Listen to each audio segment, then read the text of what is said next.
تو میں عرض یہ کر رہا تھا کہ آپ علیہ السلام نے کتنی شادیاں کی؟ 11 شادیاں کی۔ پھر آپ علیہ السلام کے بارے میں یہ بھی بات آتی ہے کہ آپ علیہ السلام کے 9 ازواج مطہرات تھے۔ تو 11 تھے یا 9 تھے، اس کے بارے میں آسان سی بات یہ ہے، آپ علیہ السلام جب دنیا سے تشریف لے جا رہے تھے اس وقت 9 ہماری مائیں حیات تھی، اور 2 ان میں سے اللہ کو پیاری ہو گئی تھی۔ ایک ام المؤمنین اما جان اما خدیجہ رضی اللہ تعالیٰ عنہ، ایک ام المؤمنین اما جان اما زینب بنت خزیمہ رضی اللہ عنہ۔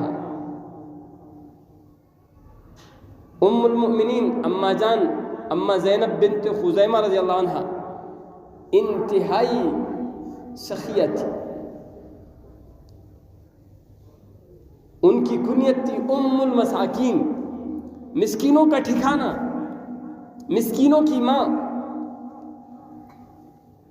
وہ آپ علیہ السلام کے حرم میں تشریف لے آئی اور 3 ماہ رہی، اور 3 ماہ کے بعد اللہ کو پیاری ہو گئی۔ تو آپ علیہ السلام کے ازواج مطہرات میں سے 2 آپ علیہ السلام سے پہلے تشریف لے گئی، اور 9 آپ علیہ السلام کے بعد تشریف لے